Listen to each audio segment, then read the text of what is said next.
Assalamu alaikum wa rahmatullahi wa barakatuh, everyone. Hope you're doing well. MashaAllah, it's Jummah, best day of the week. And I hope and pray to Allah subhanahu wa ta'ala all as well. And if you've been with us since the beginning, kudos to you. And may Allah subhanahu wa ta'ala put barakah, and hope you found value in every single session that we've done. All right, no worries. So now, when it comes to communication is a big deal. You've probably seen this more than enough in life in general. And in our case with Kalam, what we've done is we separated communication into three parts. Communication with yourself, you're in your own skin, and you always have to live with yourself every single day. So are you really communicating to yourself in the best way possible? Then is communication with Allah subhanahu wa ta'ala, our creator, and so the people have different relationships with Allah subhanahu wa ta'ala, so we want to make sure that we get that settled. And now we've come to the part where it's about communicating with others. Typically, when I mention about communication, or anyone, when you hear the word communication, oftentimes the knee-jerk reaction is speaking with other folks, your colleagues, your friends, your family, etc., with another human being. How can I communicate more effectively? But you notice that we place that at the very end, because the whole setup and framework is that if you're not communicating with yourself in the best way, and nor if you're communicating with Allah subhanahu wa ta'ala in the best way, how are you and I expected to communicate with others in the best way? So we can always try to play around with the order, but at the end of the day, we've put it in its place. Now, the agenda for today, and when it comes to communicating with others, the first part is there's a huge difference between being lonely versus being alone. And now more than ever, especially in this digital age, we are more connected, at least with the social community. With social media, we're more connected than ever, but we're more distant than ever, ironically enough. So how can we bridge the gap with that? And how do we make that distinction? Then the art of listening. I know we talked about communication, but I'm sure if you heard the old adage, you got two ears and one mouth for a reason. Some people like to talk the talk, but not listen to the other person. So we'll dive into that. Then nonverbal communication. Again, you may have heard of the whole phrase that it's not what you say, it's how you say it. And most of the communication is nonverbal. You can express all you want, like, you can say it in your words, but in your tone of voice, and not just your tone of voice, in your body language, the things that you don't say communicates a lot. And last but not least, how do we cultivate an attitude of gratitude? And how this whole communication with others can really reflect. If we cultivate that attitude, see how it goes. So without further ado, Brother Maruf, you ready to go? Are we ready? All right, perfect. So I found this image about, they say a picture is worth 1,000 words. And if I can humbly ask Brother Maruf, when it comes to the difference between being alone versus being lonely, what does this image convey to you, knee-jerk reaction as soon as you see it? Like, my first impression on the image is the one person seems to sitting alone, and I think the pondering, like, I don't know, meditating or something in a good state. So we all need that kind of time from time to time. The other person seems to be lonely, that's stressed, it just really bothers him, that state. Yeah, there you go. So you can even see, or look, if we just take a moment and analyze this photo for just a moment, the one on the left, the person that's blue, head down, kind of like on his own. You can't judge in this moment, like what's going on behind closed doors. You don't know what's happening. But in this case, this particular image was related to loneliness versus being alone. The person who's sitting upright, when you're comfortable in your own skin and you're like, you know what, I'm pretty happy with where I am, with who I am, and I don't need someone else to just make me happy, or so this is one way to look at things. There's that whole situation between loneliness and being alone. And one way to put it is that the one way to put it is that loneliness is like a feeling, but being alone is a state of mind. So loneliness is a feeling. If you don't get your friend, okay, imagine you invite people to show up at your event. How many times have you tried asking your friends, your family, or folks to show up to an event, and then all of a sudden they don't show up? And so how do you feel in that moment, right? You feel like, oh, there's this expectation. But when you're feeling alone, or when you are in a state of being alone, it's like, whether or not if they show or they don't show, I'm not going to let that affect my own well-being or state of mind. So loneliness is essentially dependency, and being alone is independent. So that's one way. As Muslims, one of the biggest things, there's a whole dichotomy here. Is the prophets, and you'll see in the next hadith, you'll see there's a hadith actually of Rasulullah talking about this whole balance between being alone versus loneliness. You know, one example, one of the biggest examples, you're talking about loneliness. I can't think of a better example than Yunus alayhi salam. If you notice all among the prophets, you will find that there is this intricate balance between them talking to the people. So they're going around trying to give the message, spread the message of Islam. And at the same time, there were times where they had to be alone with Allah subhanahu wa ta'ala, have that communication. So look at how Yunus alayhi salam, you know, faced three types of darknesses: the darkness of the sea, darkness of the night, darkness in the belly of the whale. Now, if you're familiar with the story, and for those, if this is the first time you've heard of it, basically Prophet Yunus, he was famous for being swallowed by a whale. And, you know, subhanAllah, can you imagine in that moment? You talk about loneliness, you talk about being on social media, you talk about getting on Instagram, Facebook, Twitter, what have you, TikTok, whatever is your social media preference, and then you have a hard time connecting with folks day to day, and you might say that's impossible. Look at just take a moment and think about this. In this particular situation, being swallowed by a whale in the darkness of the night and at the bottom of the sea, who can be lonelier than that? Physically, subhanAllah. But look at this immortalized dua that Allah subhanahu wa ta'ala kept in the Quran, right? That Yunus alayhi salam, he said, La ilaha illa anta subhanaka inni kuntu min al-dhalimin. None has the right to be worshipped but you, O Allah. Glorified are you, truly I have been of the wrongdoers. Now, the reason I'm bringing this example up, and just to highlight and showcase for us in this deen, is that there is a difference between being alone versus loneliness. The prophets themselves, the closest to Allah subhanahu wa ta'ala, had moments where they were faced with difficulty and that they were isolated.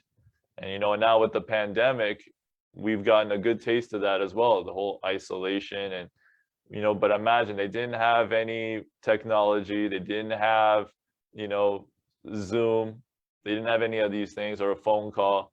But at the end of the day, they had that balance. You see, like going back to this picture, there's this balance. They didn't let their state of mind depend on others' presence. If this person shows up, alhamdulillah. If this person doesn't show up, okay, alhamdulillah. I'm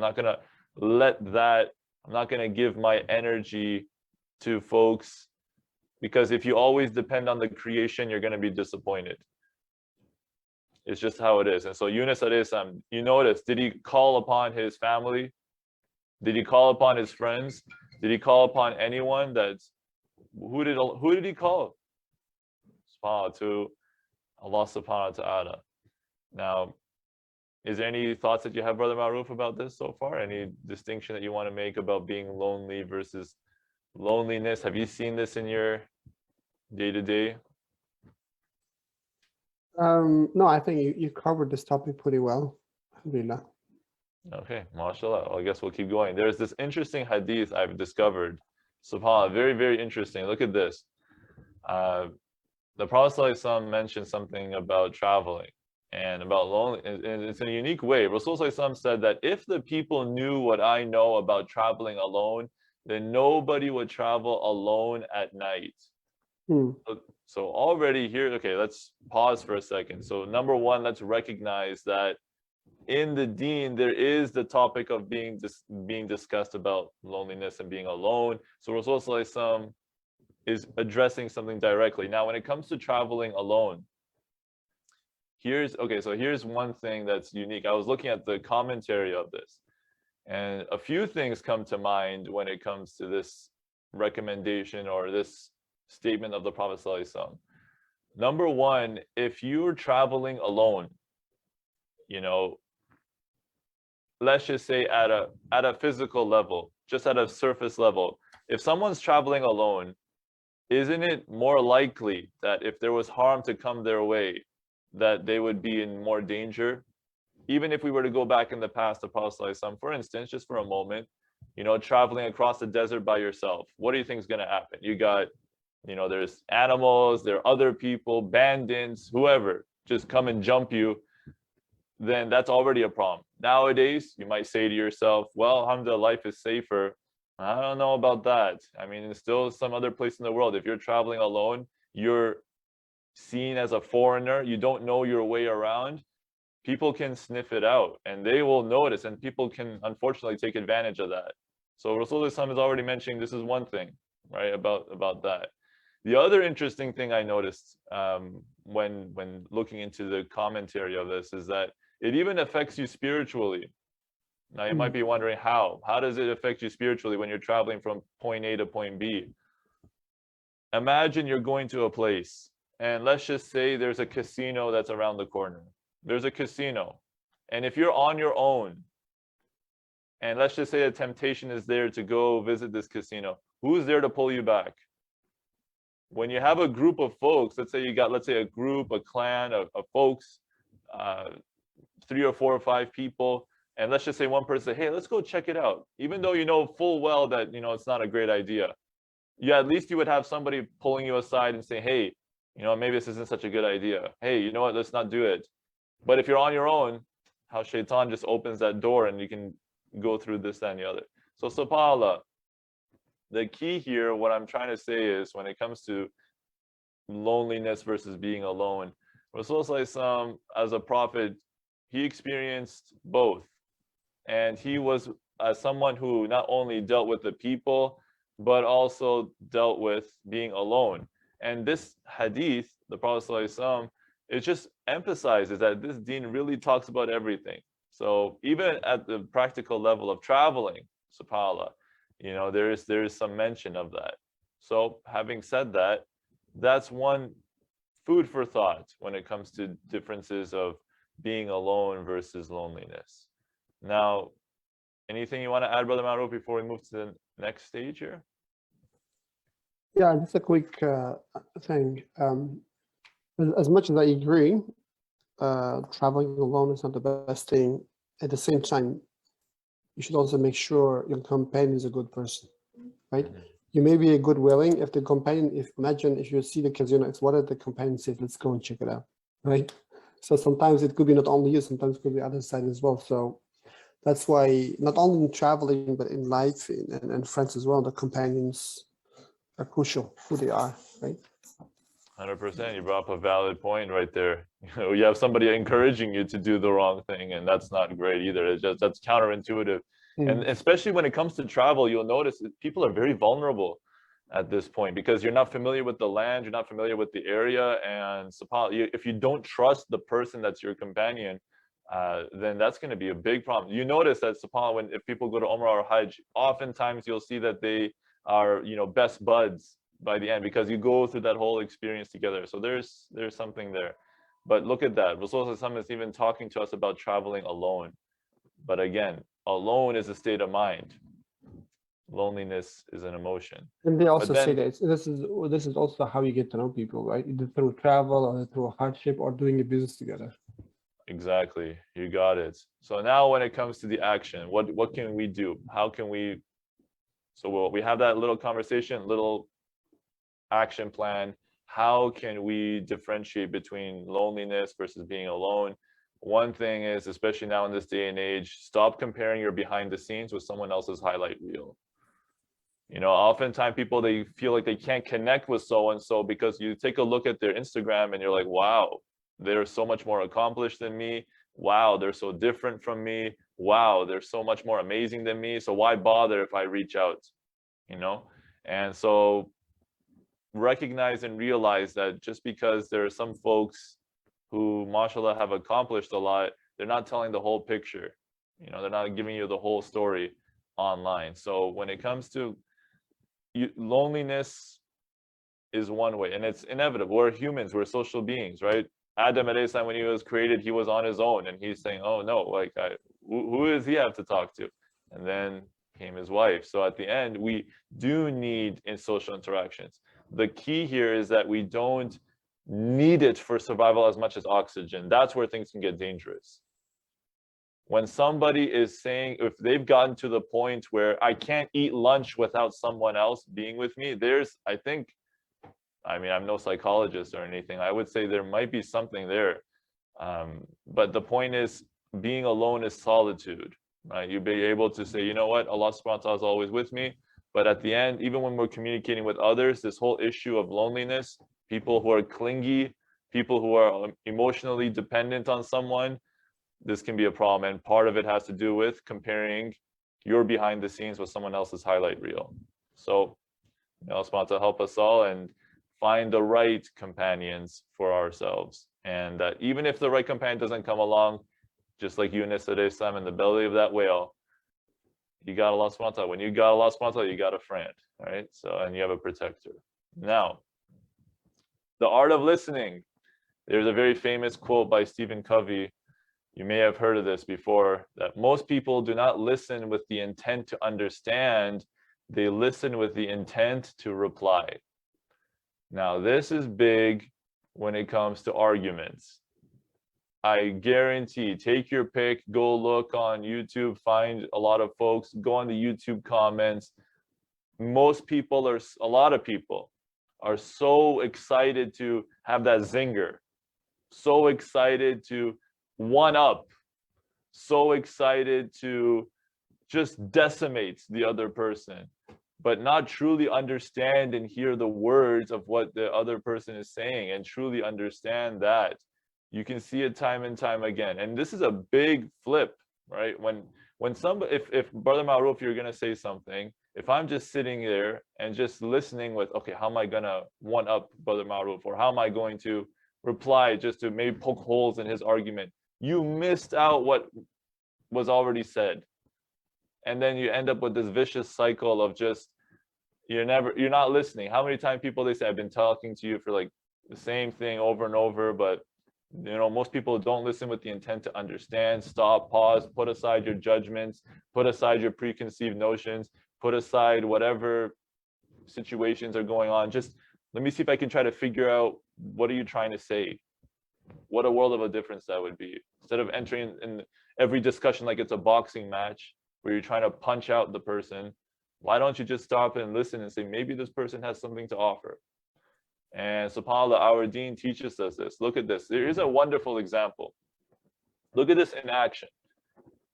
This is in the Quran. And just to set the stage for a moment,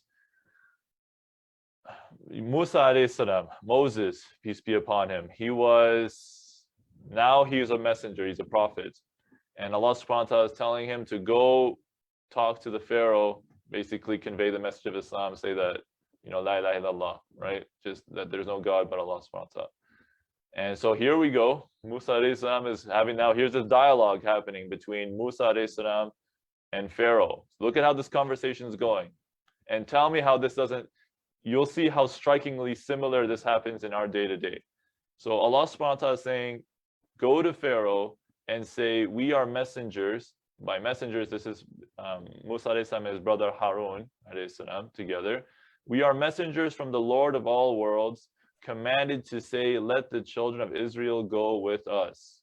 So now Allah subhanahu wa ta'ala is telling us as the reader, this is what Musa alayhi salam and Harun alayhi salam said to Pharaoh. So they said this, okay?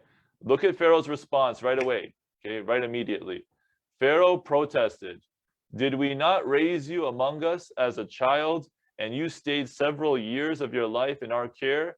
Then you did what you did, being utterly ungrateful. Let's unpack this situation for a moment. Musa alayhi salam is talking about Tawheed, right? Let the children of Israel go with us. And also about Allah subhanahu wa ta'ala. And now Pharaoh's response is, didn't we raise you? Now, is Pharaoh listening with the intent to understand? What do you mean? What's happening? What are you trying to tell to us? Like, we are the children. I mean, we are the messengers. Let the children. Is Pharaoh listening to that, or you see he's trying to deflect the conversation? How many people do this over and over again? And I guarantee you see it in your own life. You try to make a point. You try to stick on that point, stick on that course. And I invite you all, for those of you watching the recording or with us live, I invite you to read the rest of that surah. See how this conversation plays out. See how Musa alayhi salam deals with Pharaoh when he talks like this. So Pharaoh is going in a different direction altogether. Didn't we raise you? Huh? You ungrateful person? Huh? Didn't we raise you? Is that the point that Musa alayhi salam is saying? But then look at even this. There's some psychological thing going on here, right? Then you did what you did. And if you know the story of Musa alayhi salam, just to fill in the blank here, in case for those who aren't aware, Musa alayhi salam was caught in a scuffle, and he was inadvertently, accidentally, he punched someone, and it killed him. He was innocent because he didn't know, and like his own strength, he didn't intend this. So look at how Pharaoh is trying to really emotionally guilt trip Musa alayhi salam. But bottom line, what I'm trying to get at with this whole conversation, look at how Musa alayhi salam is starting, and look at how Pharaoh is replying. It's not one-to-one. Trying to deflect this whole conversation here. So any thoughts, Brother Maruf, on this, or shall I continue? Yeah, please. This one so far so clear. Sound good. All right, mashallah. Now look at this example of our Prophet ﷺ mentioned in Surah At-Tawbah. Now, when it comes to, again, listening with the intent to reply versus listening to understand, look at this. Allah subhanahu wa ta'ala is describing our Messenger ﷺ, saying that, and there are others who hurt the Prophet ﷺ by saying, he listens to anyone. Now, let me stop for a second here by saying, when the people are saying, you know how there are some people, they just rank themselves a certain way and they don't want to go below. I've met some people, subhanAllah, they say, don't talk to me unless if you're the same level or higher. Same level as in CEO or this. If you're beneath, if you're working as a, as this in this lower position, don't even talk to me. And subhanAllah, it really, I don't know what to say about that. But our Prophet ﷺ is the best of the best, cream of the crop. Yeah. SubhanAllah. And so so the ayah continues, say, O Prophet, he listens to what is best for you. He believes in Allah, has faith in the believers, and is a mercy for those who believe among you. Those who hurt Allah subhanahu wa ta'ala's messenger will suffer a painful punishment. If you knew who Rasulullah was, you wouldn't say anything bad. Like subhanAllah, you just know. But look at the key here. The thing to extract from this is that he listens to what's best for you, and he believes in the believers. So whenever you have folks who are in a position of power and they don't take shura or they don't listen to folks, they just kind of are tunnel vision, or they only listen to certain folks and they're like, I only listen to the top of I don't want to bother listening, whatever your position is. SubhanAllah, it goes to show that our Prophet ﷺ didn't have this quality. He listened to everyone. He listens, look at that. And they're look at how they're mocking him. He listens to anyone. Like, if it doesn't matter if you're a slave or it doesn't matter if you're the king. So it just goes to show how some people operate, that as a human being, people want to be heard and listened to.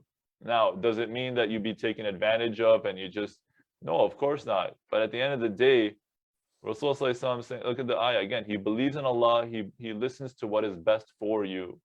And it's just a reiteration. Rasulullah is sent as a messenger for us. It's for us, our benefit. And so may Allah subhanahu wa ta'ala help us all and be among those who really encapsulate that. So now how do we be present, or how do we the art of listening? What's one technique you and I can take away from this? Whenever you're having a conversation with someone, one little tip is being present by making sure that you're in that conversation in that moment and summarize what's been said. So how would that look? If someone's talking to you, let's just say, all right, okay, like example, a parent and their child. Their child is talking about their day at school. So you can start doing stuff. That's one way, like, and you would do it while the child is talking to you. And that's not, I mean, would that feel like you're being present? Probably not. If I'm talking to someone, I want to make sure I'm zeroed in, I'm with you. I'm eye contact, body language, everything, I'm with you. And then summarize what's been said. So maybe the child's like, oh, today we were painting and it was fun and I was this and that. So you can say, oh, it sounds like you had a great time with painting. So it works wonders. It shows the other person that they've been heard. So at the end, be present, drop everything as much as you can if it's reasonable. Just you'll really have that one-on-one connection versus this, and summarize what's been said, and that will work wonders.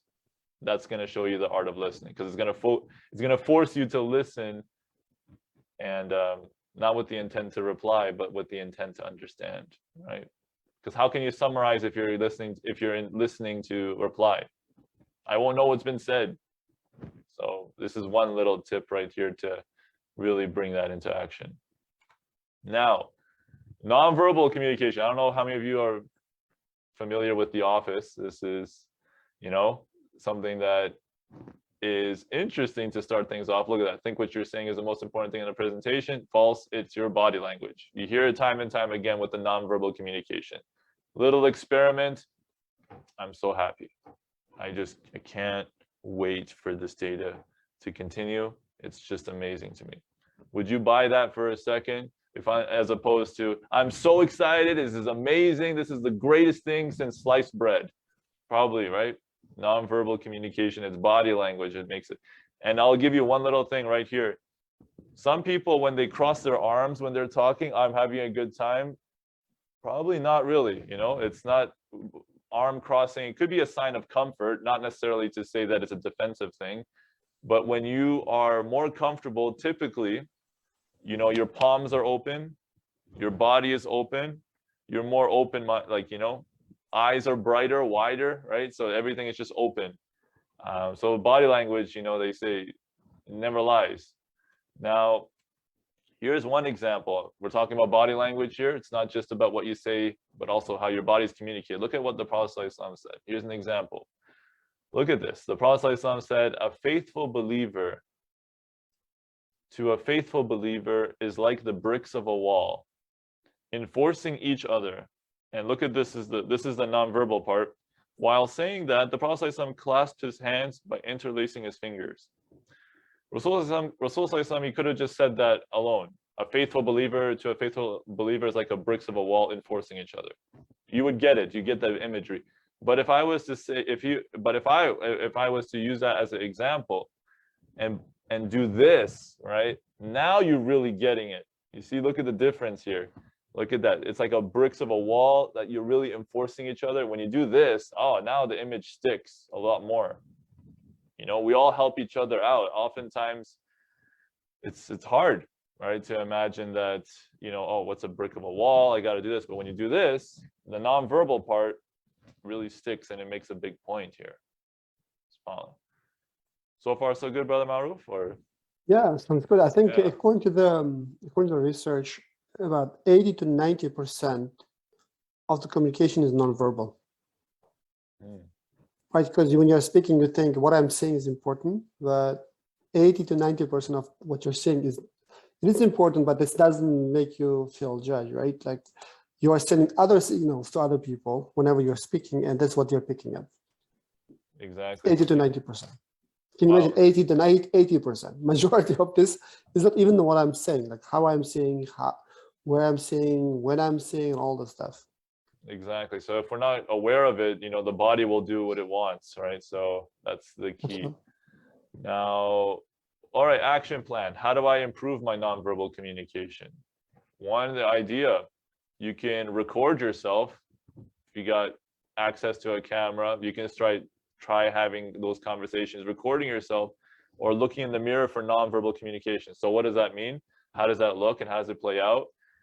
Let's just say you have a presentation for your for your work, or maybe not. Maybe you want to just practice small talk, for instance. One idea is practice small talk. Imagine the camera is the person that you want to talk to, and you just talk it out. You can record yourself and then watch, play it back. I know a lot of folks may not be comfortable with this. They're like, I don't want to see myself on camera. It looks weird. But I'm telling you, that's what really is going to differentiate and separate folks who will see what they're improving. Because sometimes, I'll give you an example, Brother Maruf, like there was the other day, there was this one person was saying that she's been told by her colleagues that she looks very intimidating, and she had no idea why. And so, I mean, if you look at what does intimidating mean, right? Maybe your eyes are more scrunched. When you see yourself, oh man, like I didn't realize I really do certain nervous habits or things of that nature. One of the things I discovered when I tried this myself is that I played with my hair when my hair was longer. Like I played with my hair when I was doing a lot of stuff like that. And I realized, whoa, wait, this is distracting, right? So I'm telling you, it's going to work wonders. And a lot of athletes do this, don't they? Right? When athletes, they want to get better, they look at the tape, see what went wrong, and then say, all right, I got to make a mental note and fix that. So similarly with nonverbal communication, maybe you scrunch your eyes a lot.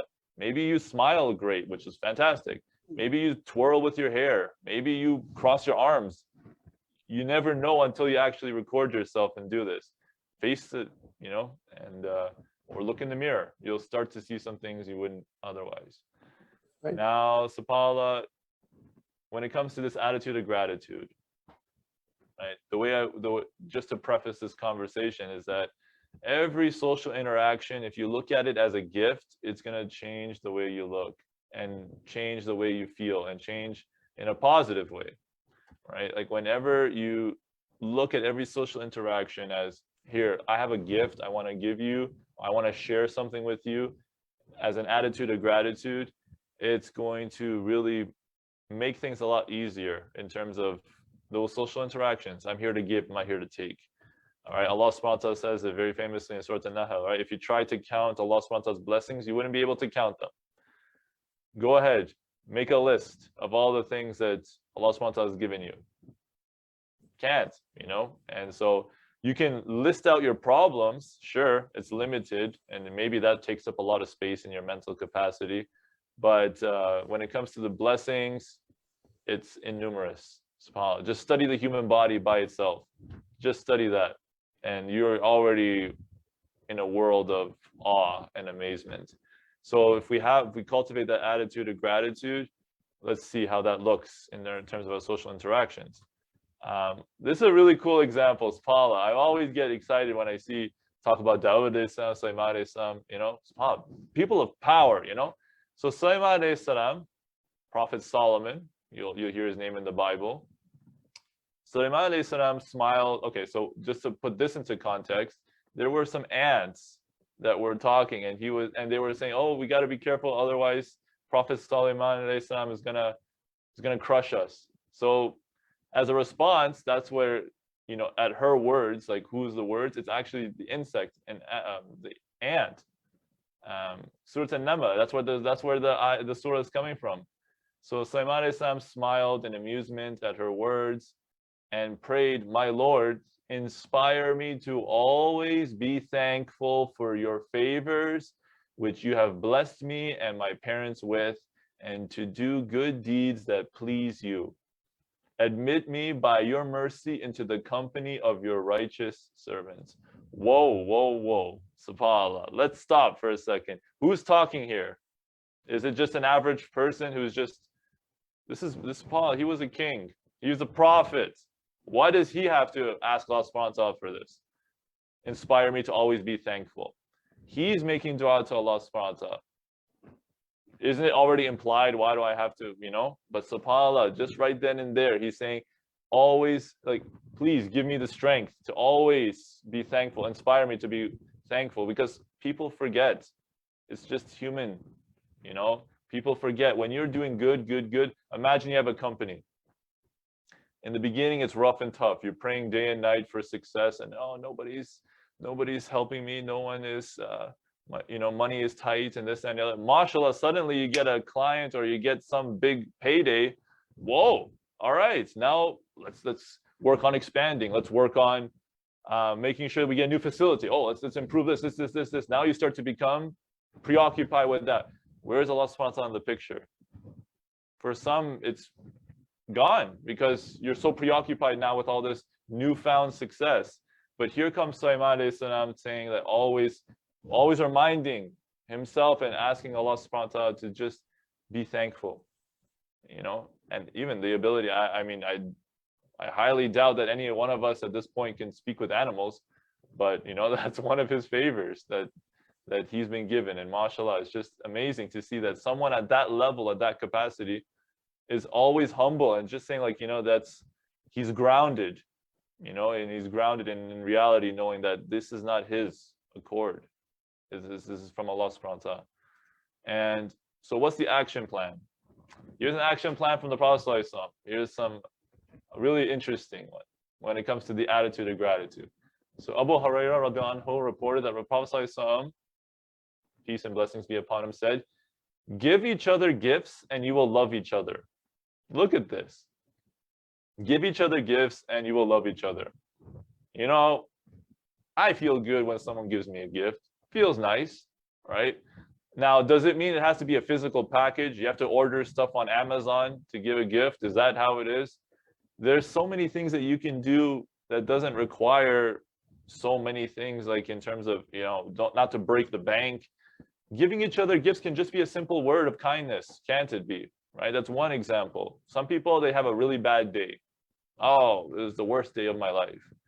When you have that little emotional pick-me-up, it can be the greatest gift of all, So when it comes to communication, when we have that attitude of gratitude, remember, circling back to the beginning of this part of this conversation, when you look at every single social interaction as a way for you to offer a gift, offer something, it really changes the dynamic.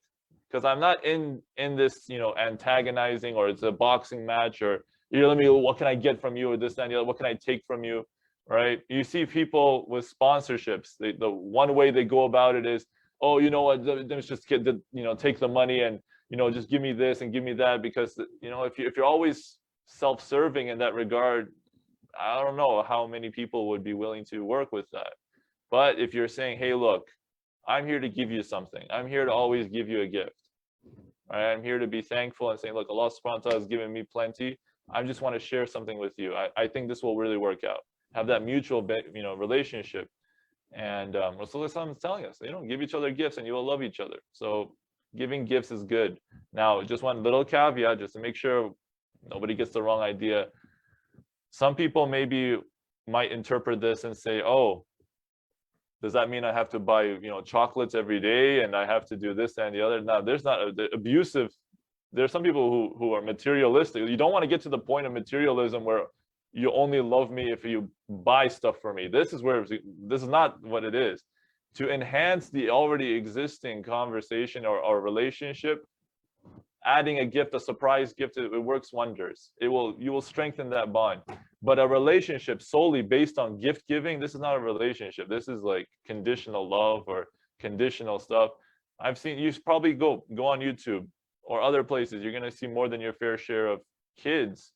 And may also protect us from this. You are kids, they say, I only love my mom and dad when they give me a cookie or something like that. Like, you don't want a relationship to be built on something like that. Or even, fiance and husband and wife, and that when they're saying, oh, I only love when you deposit this, we want to say that this gifts is like, you use it in a way to enhance, and again, doesn't necessarily have to be presents all the time. But at the end, when you give gifts, when you have that attitude of gratitude, just like Sulaiman alayhi salam right here, right, always being thankful, it works wonders, inshallah. So yep, Sister Hodan, you got something? Or I guess, yeah. Yeah, assalamu alaikum wa rahmatullahi wa barakatuh.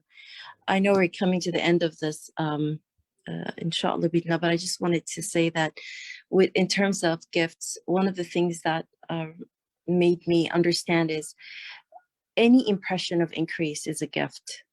And that could be a kind word, as you said. It could be a physical gift. Anything that shows you're thoughtful, that you're being thoughtful to the other person. And it also, like when you're giving gifts, it's good to be mindful of the other person and what they like, and what, what would make them happy. Like a little kid might be satisfied with something very small, such as a lollipop, for example, but you're just being thoughtful because you know that this child will enjoy it. Maybe you're given your boss is getting married, or someone is getting married. Well, you wouldn't give them a lollipop at that moment, but something thoughtful, something that shows that you thought about that person.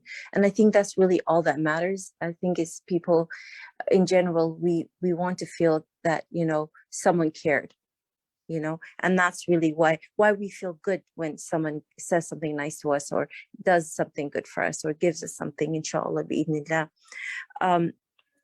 In addition to that, I wanted to mention the story of Prophet Musa alayhi salam in Surah Al-Qasas, when he ran away from Pharaoh, and he found himself to be very alone at that moment.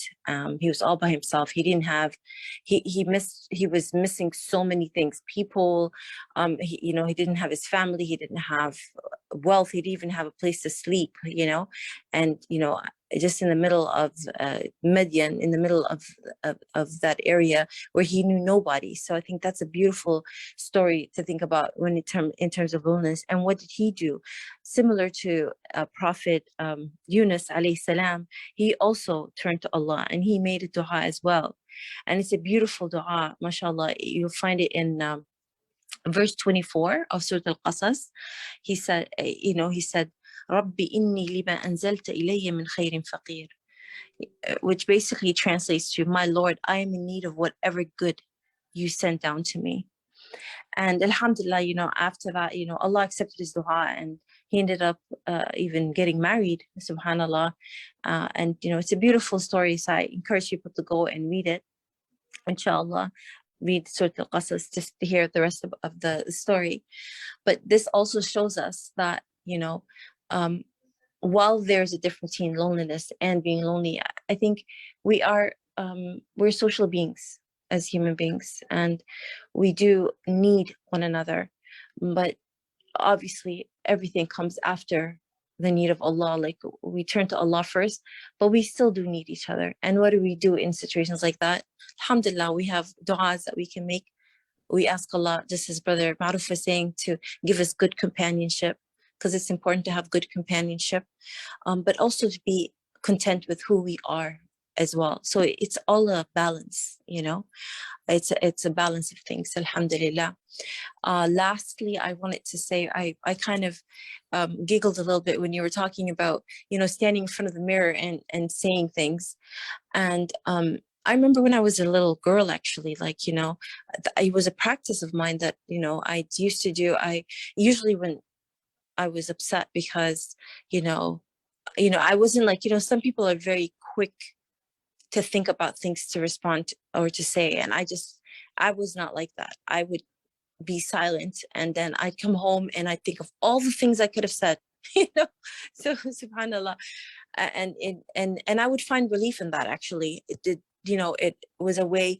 Now going, thinking about it as an adult, it was actually a smart thing to do, because you don't want to keep things inside you that are bothering you. You want to release it. And I came across an image today of a book. And subhanallah, sometimes it's interesting how things happen at certain times, but it was an image that said, on another book was written things I wanted to say but never did. And this is the question now I'm going to pose, is what do we do about all the things that we feel that we could have said but we didn't say? And I know it's kind of a little outside the scope of this conversation, but when we're communicating with people, a lot of times we don't communicate properly, and we don't say the things we wanted to say or what we meant. And that also brings conflict between, people, like whether it's siblings, whether it's parent, child, spouses, friends, a lot of things that, were left unsaid. And unfortunately, even like when people die, they say the thing that people regret most was the things they never said to the person. So I just wanted to kind of poke your mind about that, inshallah, and see what you'd like to add. Bi-idhni rahman. Assalamu alaikum.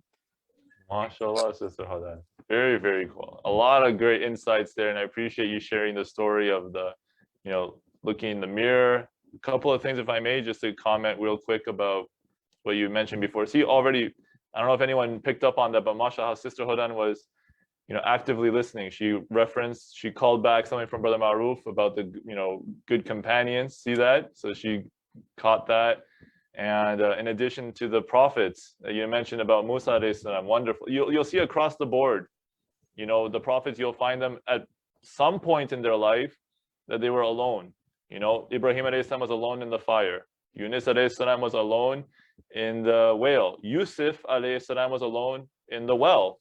Right? Rasulullah was alone in the cave. And, the list goes on. Dawud alayhi salam, he had his own seclusion there. So subhanAllah, it's wonderful to see that, you just see it across the board. We need each other, but again, not to the point that it's like oxygen. So wonderful. Really appreciate that insight. Now, to answer your question or to provide some perspective on it, let's see. You want to say something. Let's say you had an argument with someone. You on the tip of your tongue, you had something you wanted to say, but then after, when you get home, now I know what I should have said. How is the question, Sister Hadan? How do you deal with that, or how can you be more responsive in that moment? What is the? Both. Okay, fair enough. Brother Maruf, would you like to say something, or shall I go for it? No, you can pick it. I don't know what to say at this one. Well, Brother Maruf, mashallah, you're taking a back seat today. I don't know. No, I'm thinking. I'll make a comment after this. No worries. But I think this one on your. Not a problem, Brother Maruf. So, okay, let's deal with one at a time. For the initial response, what am I gonna do? Let's say it's just a matter of practice. That's the key. The more social interactions that you have with folks, you'll start to see you're going to make associations and make things a lot quicker. For instance, I know nowadays with COVID-19 and the pandemic, it might be hard from time to time to have regular conversations. But if you are in a position where you are face-to-face a lot, you will see that you can continuously interact and have that conversation. So the responses you'll find comes quicker. You will find patterns. Now, in terms of regret, that's the key, I think, from what I understand, is that when you wish you could have said something, you didn't say it, and now it's eating you up inside because, I missed that opportunity. So at the outset, I would say it's twofold. First, recognize that, like you mentioned, we only get one shot at certain things. And for future reference, if you need to say something and that's appropriate, that is right, then you seize that opportunity as much as you can, because you never know. But for all the past things, I think you mentioned that book of things I wish I said but I didn't. It's like carrying emotional baggage that's not needed anymore. Unless if you want to go revisit, and if the time is right, and if for whatever reason it happened, then you can go close that emotional loop, then fine, you can go out and do it. Like you've always wanted to tell someone something. For instance, you always admired, I don't know, their shoes, for example, and for some reason that really bothers you that you didn't say it. Okay, maybe if the conversation is appropriate, you can close that loop by reaching out if appropriate. But let's just say it's been years past and you don't lose contact. You just gotta accept it and move on. And always recognize, Sister Hadan, that nothing is forgotten. As Muslims, we believe, as mu'min, we believe nothing is forgotten. Allah subhanahu wa ta'ala keeps a record of everything. So everything is already recorded. So you just got to worry about, okay, what the thing that I am concerned about, is it worth my time and energy and effort? Is it weighing me down so much that it's affecting my future interactions? Or is it something that I can work with and move forward? So I hope that offers a bit of perspective. And one more thing, I think, which would be very helpful in this case, is that if you can develop a habit before you go every day, you close the deeds. What I mean is that if someone did something for you, forgive. If you want to say something, just say. If you did something mistake, you have to ask for forgiveness from that person, or at least as to the point where the brother Muhammad is saying, we are closing the account before you go to sleep. Close the account from Allah subhanahu wa ta'ala. If you did a mistake, ask for forgiveness. So you are going to sleep on a clean sheet because you have no idea if you're going to wake up or not, right? We don't know. So it's actually not a wise thing for a Muslim to keep this grudge, over a day, to be honest. If you keep, the more you do, it's actually affecting you, your psyche, your heart and body, soul, everything. It has a very heavy toll, and which we don't understand. It will catch up with us later on. So this is one of the things I usually do before going to sleep. If I wrong someone, I ask forgiveness. If someone wronged me, I do my best to forgive them, because honestly, I don't have anything to on anybody. This way I can sleep better. I don't want to take grudge on anybody, to be honest. Even they wronged me, I try to forgive as much as I can, and this could be good for you. Even actually, it's better for you than the other person, to be honest, if you know the fact. Yeah, forgiving yourself is a big key here. As some point, Masha, it's a very good practical point, Brother Maruf. Like closing the account, like do a little reflection. Okay, at the end of today, are there any debts I need to pay? Okay, maybe I insulted someone by accident, or maybe I really, I really I should have bit my tongue at this particular instance. Maybe I'll give him a call, give him a text, say, hey, I'm really sorry and I apologize. So at least you make amends. But the more you hold on to certain things and let these little things pile up, like Brother Maruf said, down the line, it's just gonna weigh you down. It's just like, again, emotional baggage. And then that's gonna affect your future relationships or your future interactions, because you're so heavy with all the guilt and stuff that you put on yourself. How are you expected to give it your all for the next person? So it's not fair to them, right? So that emotional baggage, managing that, and seeing what's worth your while and what's draining. So does that help, Sister Huda, in any way? Oh no, alhamdulillah. I think, yeah, you covered like the two things you mentioned was the qadr, accepting the qadr. And the other thing is also like, as Brother Ma'ruf was saying, like making a habit to basically let go of things that you can't control. However, it's also good for us to, I think, be mindful of these things and not just to kind of like shove them under the carpet, because when we do that, then, as you said, we become heavy moving forward. Now, there are obviously experiences in life that may need more than a day or may need sometimes more than a decade for you to really be able to heal from it. And that's fine. Everyone kind of needs their own time to heal from things.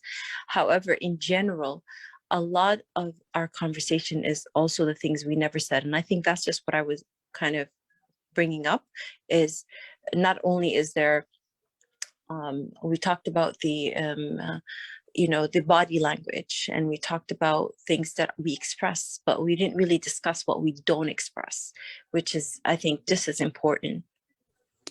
Absolutely, right. 100%, like mashallah, when it comes to things you don't, it's not the things you say, sometimes the things you didn't say.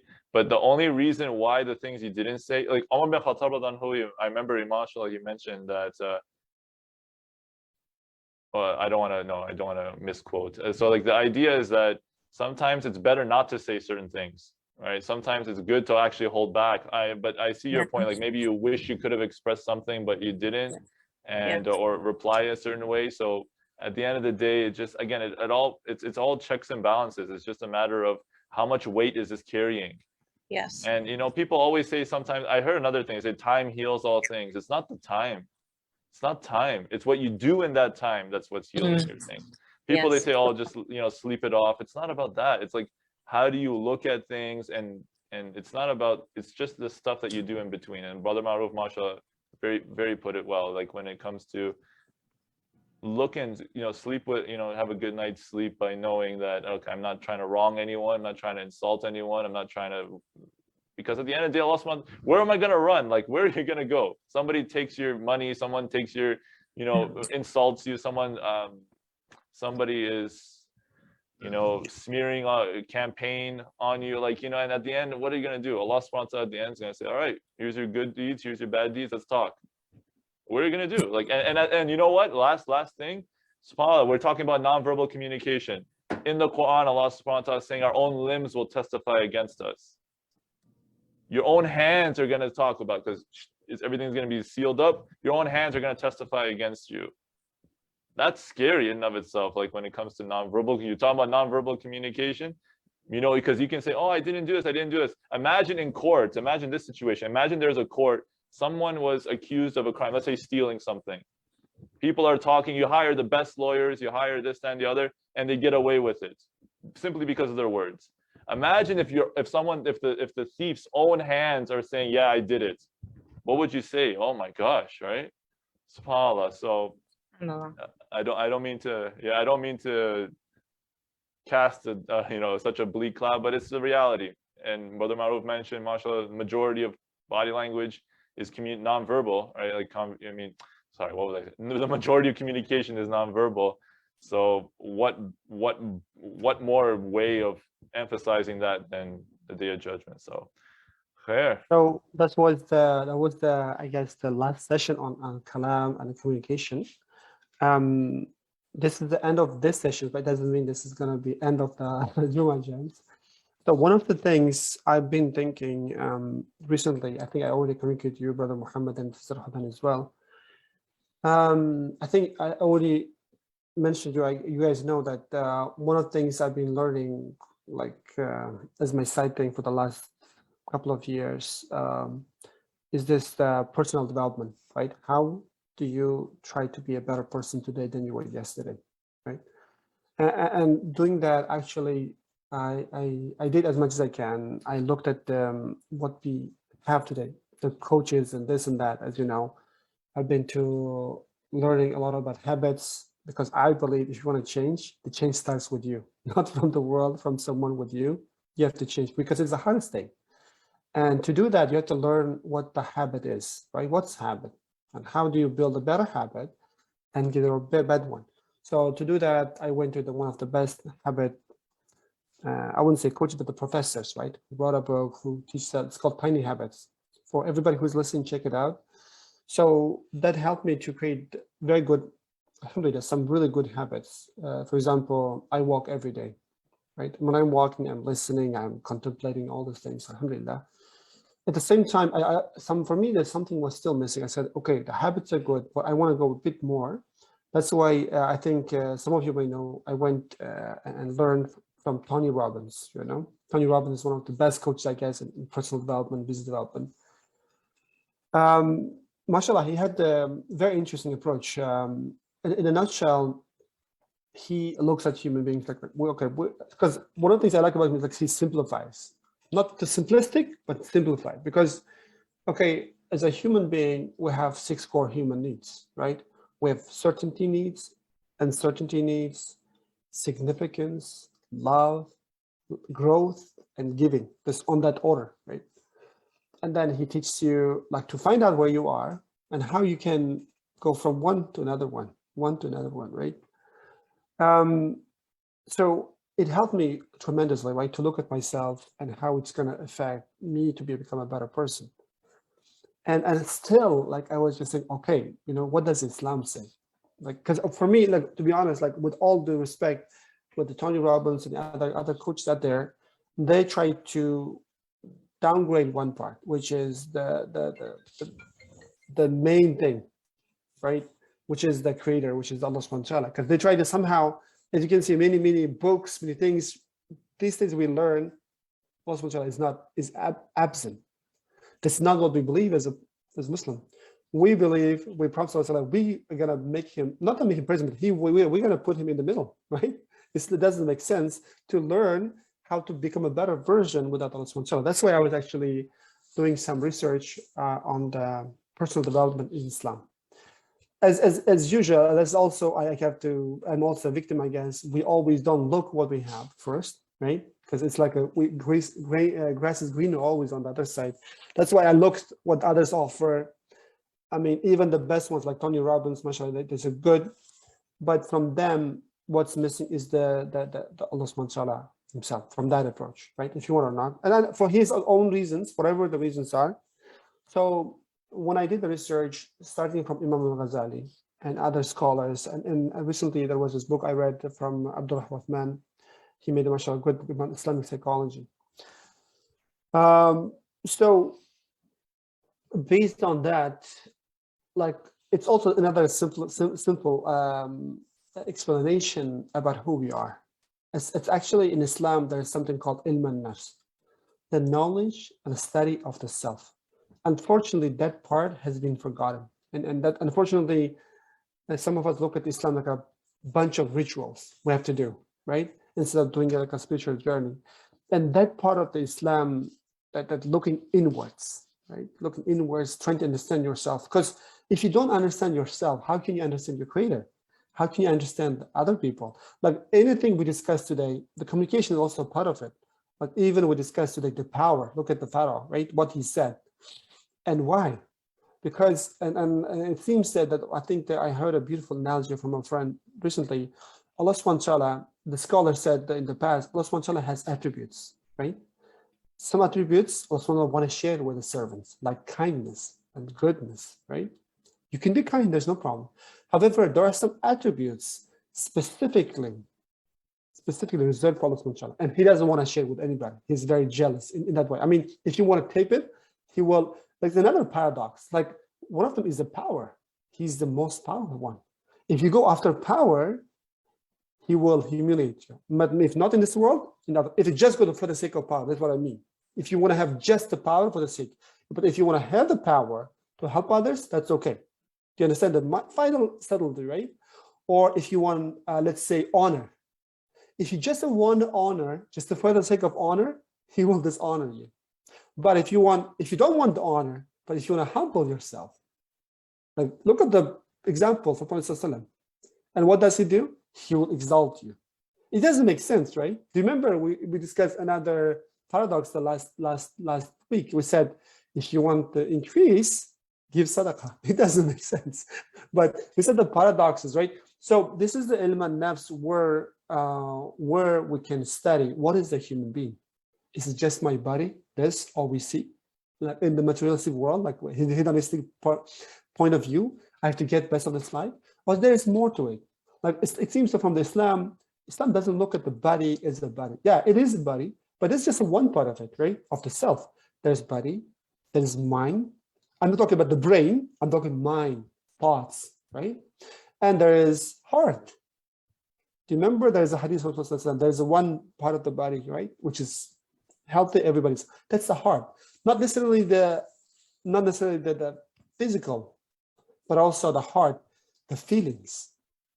And then we also learn there's also ruh. If you remember the question of Allah subhanahu wa ta'ala breathed part of his ruh into Adam alayhi salam, right? That soul, the higher self. And there's also lower self we call the ego, right? They say, oh, this guy is egoistic. And then there's the lower self. And then there are different states in Islam, like the fitrah, the being awake, right? And there's also ghafla, being asleep. Like, do you remember the Matrix? People sleeping, they think they are living, but they're not. There's a beautiful analogies there. So it seems that there's this long forgotten ilm al-nafs. And this is something, inshallah, that what I'm doing is that there are two things. Inshallah, the next week and the ongoing, like next probably 4 or 5 weeks, I want to share what I've learned, and I will invite you, Brother Muhammad, Mr. Hadan, and also I'm also inviting 4 to 5 people to be a part of this study group. Like we will do this first part on live here, like we are doing, but also there will be conversation. There will be a part of the group, which is good because we see that people see that I just want to move on. I'm not looking for that kind of people. Yeah, we will share it anyway. Only the other parts what people don't see is that I want people who want to really learn this stuff, to want to improve themselves. I really encourage them go to halal.at/free to book a time if you want to be joined a part of this group. I'm going to make another video on this one as well. To join, just take us 4 weeks with us. We will go through this in nafs, inshallah, and see how the kind of change it's going to make in your life, and you can witness. And for those of you who don't want to take it, just want to listen or watch, this will be probably streaming the first part of the findings here, inshallah. That's what I want to finish. So it's not the end, and it's the beginning of something else, inshallah. So this is how we're going to continue with this Jum'ah gems. Any questions, Brother Muhammad? Any questions, Sister Hadan, on that one? No, Jazakallah khairan, Brother Maruf. Appreciate the No, invitation. Jazakallah It's gonna be khairan. fun. Yeah, so it's been fun. Like with Kalam, again, this whole series and this whole, again, this is a beginning. Like, it's not the end, it's a beginning of something new. But for those of you who would like more details, more information, again, kalam.ca is a go-to. But Jazakallah khairan, Brother Maruf. Juma Gems is still on, and we're gonna have some fun. Yes. Brother Muhammad, just a quick question. With kalam.ca, are you also open to be to accept speaking events? Yeah, I'm absolutely, yeah, I'm open. It's all virtual at this point. That's the thing. So virtual is my go-to at the moment. But yeah, I'm happy to do speaking events. Yeah. Inshallah. Exactly. No, because I think I mentioned this to you before, but it would be great for especially leadership for our youth. Like, I think they're in need of this kind of information and this kind of knowledge. Alhamdulillah. Much appreciated. Thank you. Yeah, by all means, for anyone tuning in, let's talk. Kalam.ca is a go-to. You can see on social media. MashaAllah, just the other day, just yesterday on Instagram, had a live session with a brother talking about resiliency. So and on Facebook, you get some stuff, and YouTube, we have some stuff. Like YouTube is the main big one where you get all the juicy, detailed, in-depth information. But yeah, for all the different social media platforms, we got it. So, but Jazakallah khairan, Brother Maruf, again, kudos to you, and thank you so much for giving us this platform. And looking forward to the next chapter. Inshallah, the personal development is going to be fun. It's going to be something worthwhile, and inshallah, be long-lasting transformation in a good way. So that's the key. I think a lot of people, you mentioned about coaches, and unfortunately, not painting everyone with the same brush. Maybe not everyone's getting what they hope for, but in this case, you're fusing the world of coaching with, mashallah, the rich history of Islam and what it says, and that's what we've been looking for. So alhamdulillah, looking forward to that. So by that, we're gonna conclude the session. It's been almost more than 1 hour, a bit longer. But thank you for Brother Muhammad for preparing this session. May Allah reward you. May Allah accept your deeds, and hopefully we hope that people will benefit from this. And thank you, Sister Hudan, for joining us for interesting questions and helping. Assalamu alaikum. Ameen. Assalamu alaikum.